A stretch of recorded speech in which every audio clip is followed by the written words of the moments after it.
السلام علیکم ورحمۃ اللہ تعالی وبرکاتہ۔ پیارے بچوں، آج کا جو ہمارا بیان ہے وہ اسم کے تعلق سے ہی ہے، لیکن اسم کے بارے میں جو اعرابی بحث تھی وہ مکمل ہو چکی ہے۔ اسم کے جو اعراب ہیں وہ 9 طرح کے ہیں، اور 9 طرح کے اعراب کل ہم نے مکمل کر لیے۔ سرسری طور پر بھی ہم نے ان کا جائزہ لے لیا تھا، تو آپ ویڈیو نمبر 14 اس کے لیے ملاحظہ کر لینا، جو اسپیشلی تمام کے تمام اعراب کو شامل ہے۔ آج کا جو ہمارا سبق ہے وہ فصل نمبر 4، ٹھیک ہے، یعنی پہلی قسم کی فصل نمبر 4۔ ہدایت النحو کے اندر 3 قسمیں بیان کی گئی ہیں، 3 قسموں میں فصلیں بیان کی گئی ہیں، اور ان فصلوں میں آج ہماری چوتھی فصل ہے۔ تو چلیے شروع کرتے ہیں۔ بسم اللہ الرحمن الرحیم۔ الفصل یعنی کہ چوتھی فصل ہے الاسم المعرب علی نوعین، اسم معرب مبنی نہیں بلکہ اسم معرب، یعنی وہ اسم کے جس پر اعراب آنا ممکن ہے اور جو عامل کے بدلنے سے بدل جاتا ہے، وہ اسم علی نوعین 2 قسموں پر ہے۔ اسم کی 2 قسمیں ہیں، اسم معرب اور اسم مبنی، ٹھیک ہے، معرب اور مبنی 2 قسمیں ہیں اسم کی، اور معرب کی 2 قسمیں ہیں۔ پھر اسم معرب اور اسم مبنی تو ہیں ہی، تو پھر اسم معرب کے لیے پھر 2 قسمیں ہیں، ایک اسم معرب اور ایک اسم منصرف۔ ہاں، تو ایک منصرف اور ایک غیر منصرف، اسم معرب کی قسمیں ہیں دونوں۔ تو الاسم المعرب علی نوعین، یہ والی جو فصل ہے اس بات کے لیے ہے کہ اسم معرب کی 2 قسمیں ہیں، ایک تو منصرف اور ایک غیر منصرف۔ تو اسم المعربی، اسم معرب علی نوعین 2 قسموں پر ہے۔ پہلی قسم آپ کو دکھ رہا ہے لال کلر میں، منصرفن، پہلی قسم منصرف ہے۔ منصرف کسے کہتے ہیں؟ وہو ما لیس فیہ سببان، اسم منصرف وہ ہے کہ جس کے اندر 2 سبب نہ پائے جائیں، جس کے اندر 2 سبب نہ پائے جائیں، او واحد، یا ایک سبب نہ پایا جائے، یقوم مقامہما من الاسباب التسعۃ، جو ایک سبب 2 سببوں کے جگہ میں ہو، 2 سبب نہ پائے جائیں، یا ایک وہ سبب جو 2 سببوں کے قائم مقام ہوتا ہے 9 اسباب میں سے۔ یعنی کہ آپ آگے چل کے سمجھیں گے اس بات کو کہ منصرف وہ ہے کہ جس کے اندر غیر منصرف کے سبب نہ پائے جائیں، غیر منصرف کے 2 سبب نہ پائے جائیں، یا تو ایک سبب نہ پایا جائے جو 2 کے قائم مقام ہوتا ہے۔ تو غیر منصرف ہونے کے لیے 9 سبب ہوتے ہیں۔ کتنے سبب؟ 9 سبب۔ اگر وہ 9 سبب میں سے 2 سبب پائے جائیں گے تو وہ اسم غیر منصرف ہو جائے گا، یا ایک سبب پایا جائے جو کہ 2 کا قائم مقام ہو، تو ایسی صورت میں وہ اسم غیر منصرف کہلائے گا۔ اور اگر یہ دونوں سبب نہ ہوں، 9 سببوں میں سے 2 سبب نہ ہوں، یا وہ ایک سبب نہ ہو جو 2 کے قائم مقام ہے 9 اسباب میں سے، تو ایسی صورت میں وہ اسم منصرف ہوگا، جیسا کہ زیدن، جیسا کہ زیدن۔ تو زید منصرف ہے اس لیے کہ اس کے اندر 9 اسباب غیر منصرف میں سے کوئی بھی سبب نہیں ہے، 2 سبب نہیں ہے، اور ایک سبب بھی نہیں ہے جو 2 کے قائم مقام ہو۔ وَيُسَمَّى الاسم المتمکن، اور منصرف کا دوسرا نام اسم متمکن بھی ہے۔ وَحُكْمُهُ، اچھا اس کا حکم کیا ہے؟ أَن يَدْخُلَ الْحَرَكَاتَ الثَّلَاث مع التنوین، اسم منصرف یا تو اسم تنوین، ٹھیک ہے، دونوں کا کوئی بھی ایک نام لے لو، دونوں ہی جائز ہے، منصرف کہو یا اسی کو اسم متمکن کہو۔ اس کا حکم کیا ہے کہ اس پر حرکات ثلاثہ تنوین کے ساتھ داخل ہونا جائز ہے۔ تنوین کے ساتھ بھی الف لام نہیں لگائیں گے تو تنوین کے ساتھ جائز ہے، ٹھیک ہے۔ تو حرکات ثلاثہ یعنی رفع نصب جر تینوں کے تینوں حرکت داخل ہونا اس پر جائز ہے۔ تقولو، آپ کہیں گے جاءنی زیدن، دال تو پیش دن، جاءنی زیدن، ورأیت زیدن، دال الف تو زبردن، رأیت زیدن، ٹھیک ہے۔ ومررت بزیدن، دال 2 زیر دن، ومررت بزیدن۔ تو آپ یہاں پر دیکھیں گے دن دن دن، یعنی کہ اس زید پر حرکات ثلاثہ تنوین کے ساتھ داخل ہو رہے ہیں۔ تو حرکات ثلاثہ تنوین کے ساتھ داخل ہو جاتے ہیں۔ یہ کس کا حکم ہے؟ یہ حکم ہے اسم متمکن کا یا اسم منصرف کا۔ اسم منصرف یا اسم متمکن کسے کہتے ہیں؟ کہ جس کے اندر 2 سبب نہ ہوں، یا وہ ایک سبب نہ ہو جو 2 کے قائم مقام ہو۔ اسباب 9 یعنی کہ 9 اسباب میں سے 9 اسباب میں سے 2 سبب نہ ہو، یا ایک سبب نہ ہو جو 2 کے قائم مقام ہو۔ ٹھیک ہے، تو وہ اسباب کون سے ہیں؟ اسباب غیر منصرف ہیں وہ. آئی بات سمجھ میں؟ تو منصرف سمجھ میں آ گیا آپ کو؟ منصرف وہ ہے کہ جس کے اندر دو سبب نہ ہو یا ایک سبب نہ ہو جو دو کے قائم مقام ہے 9 سببوں میں سے، جیسا کہ زیدن. اور اسی جیسے منصرف اسم کا نام اسم متمکن بھی رکھا جاتا ہے، اور اس کا حکم یہ ہے کہ اس پر تینوں طرح کے اعراب تنوین کے ساتھ داخل ہو جاتے ہیں. جیسے آپ کہیں گے جاءنی زیدن ورأیت زیدن ومررت بزیدن. ٹھیک ہے. وغیر منصرف اسم کی 2 قسمیں ہیں. اس میں معرب کی 2 قسمیں ہیں. پہلی قسم اسم منصرف اور جس کو اسم متمکن بھی کہا جاتا ہے. دوسری قسم ہے غیر منصرف. غیر منصرف کسے کہیں گے؟ ظاہر سی بات ہے وہ اس پہلے والے کا اپوزٹ ہے.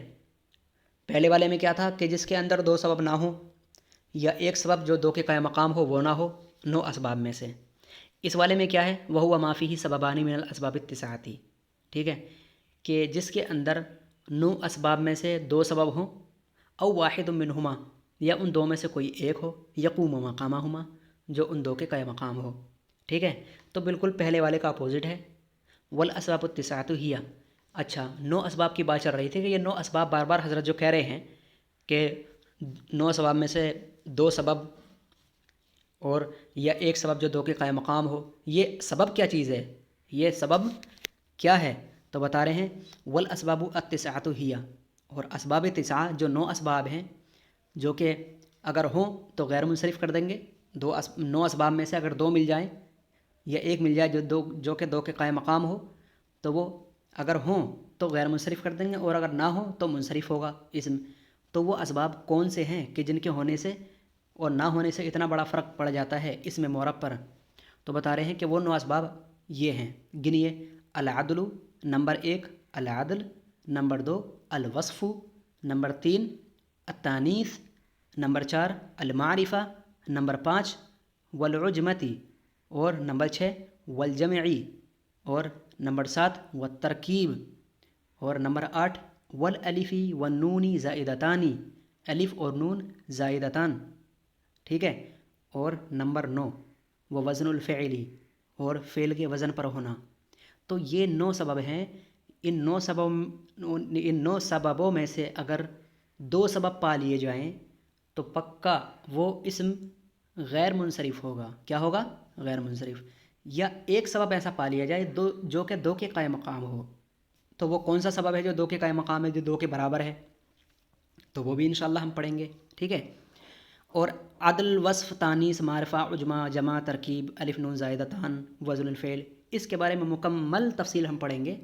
آپ کو اس میں گھبرانے کی ضرورت نہیں ہے. بہرحال ہم نے اس میں معرب کی 2 قسمیں پڑھی، اس میں منصرف اور اس میں غیر منصرف. اس میں منصرف وہ ہے کہ جس کے اندر 2 سببوں میں سے جس کے اندر 9 اسباب میں سے 2 سبب نہ پائے جائیں یا ایک بھی سبب نہ پایا جائے جو کہ 2 کے قائم مقام ہو. تو ایسی صورت میں وہ منصرف ہوگا. اور منصرف کا دوسرا نام اسم متمکن بھی ہے. اور اسم متمکن کا حکم کیا ہے؟ جس کا نام اسم متمکن بھی ہے یا منصرف بھی ہے، اس کا حکم کیا ہے؟ اس کا حکم یہ ہے کہ اس پر تینوں کے تینوں حرکات داخل ہو جائیں گے. ٹھیک ہے، رفع، نصب، جر تینوں کے تینوں تنوین کے ساتھ داخل ہو سکتے ہیں. ایسے ہی اس کا حکم بتایا جائے گا.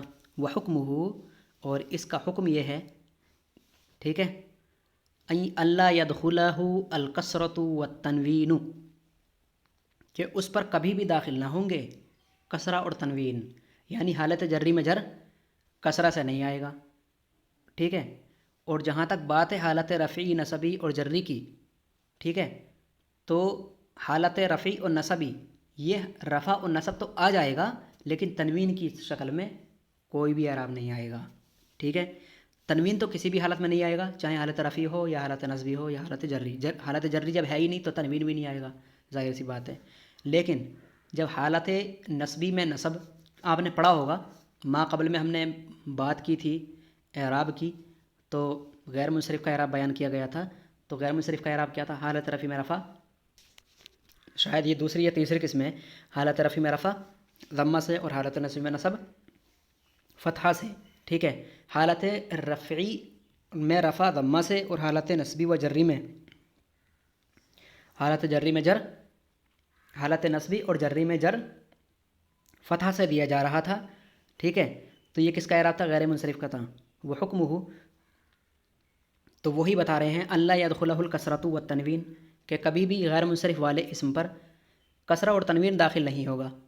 وَيَكُونُ فِي مَوْضِعِ الْجَرِّ مَفْتُوحًا أَبَدًا، اور جر ہونے والی جگہ میں وہ ہمیشہ مفتوح ہوگا. تقولو، آپ کہیں گے جاءنی احمد، جاءنی احمدو، ٹھیک ہے، احمدو، ورأیت احمد، ومررت بأحمد، ٹھیک ہے، ومررت بأحمد کما مرہ، جیسا کہ گزر چکا ہے.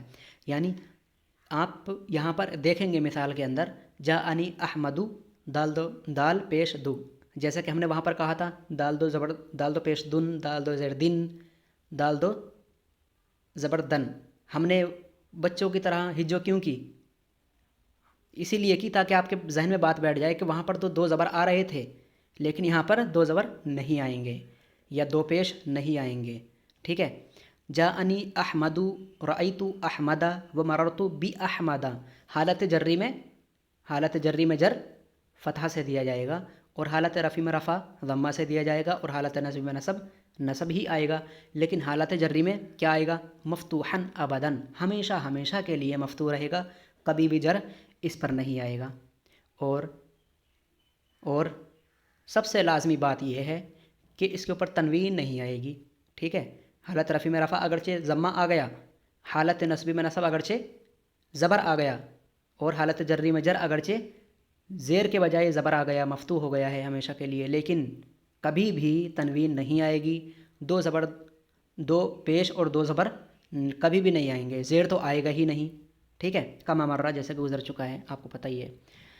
اچھا، تو احمد جو ہے، احمد وزن الفعل ہے، یعنی فعل کے وزن پر ہے. آپ علم صرف پڑھ رہے ہوں گے تو اس کے اندر آپ نے دیکھا ہوگا افعل، ٹھیک ہے. افعل یہ کیا ہے؟ فعل کا وزن ہے نا، افعلہ، ٹھیک ہے. تو افعلہ باب افعال میں سے فعل کا وزن ہے. فعل کا وزن ہونے کی صورت میں یہ اسم بھی ہے، ٹھیک ہے. تو ایسی صورت میں یہ علم ہے، اور علم اور کیا ہونے کی صورت میں؟ فعل کا وزن پائے جانے کی صورت میں دو سبب یہاں پر پائے گئے. دو سبب پائے جانے کی وجہ سے یہ غیر منصرف ہو گیا. غیر منصرف ہونے کی صورت میں اس کا حکم یہ ہو گیا کہ اس پر کسرہ داخل نہیں ہوگا اور تنوین بھی داخل نہیں ہوگا، اور ہوا بھی ایسا ہی، ٹھیک ہے. رأیت جاءنی احمد، رأیت احمد، مررت بأحمد، آپ دیکھ رہے ہیں، ٹھیک ہے. کل کے سبق میں انشاءاللہ ہم تمام اسباب کا خلاصہ پڑھیں گے. تمام اسباب نہیں پڑھ سکیں گے تو 2-3 پڑھیں گے انشاءاللہ العزیز. تو کل سے ہمارا سبق شروع ہونے والا ہے غیر منصرف کے جو اسباب ہیں ان اسباب کو لے کر. جیسا کہ پہلا نمبر ہے عدل، یعنی عدل کیا چیز ہے، تو عدل کے بارے میں پڑھیں گے کہ عدل کیا چیز ہے. آئی بات سمجھ میں؟ جو اسباب ہیں ان کی حقیقت کو پڑھیں گے انشاءاللہ العزیز. تو ہاں جی، تو اسم معرب جو ہے اس کی 2 قسمیں ہیں، اسم منصرف اور اسم غیر منصرف. اسم منصرف کا دوسرا نام اسم متمکن ہے. ایسا ہی اسم غیر منصرف کا دوسرا نام اسم غیر متمکن ہوگا، ٹھیک ہے. غیر متمکن بھی کہا جاتا ہے اس کو، اگرچہ یہاں پر بیان نہیں کیا گیا لیکن اس طرح سے کہا جاتا ہے. تو پیارے بچوں، آج کے لیے اتنا ہی کافی ہے، ٹھیک ہے بچوں، اچھی طرح سے پڑھیں. السلام علیکم ورحمۃ اللہ تعالی وبرکاتہ.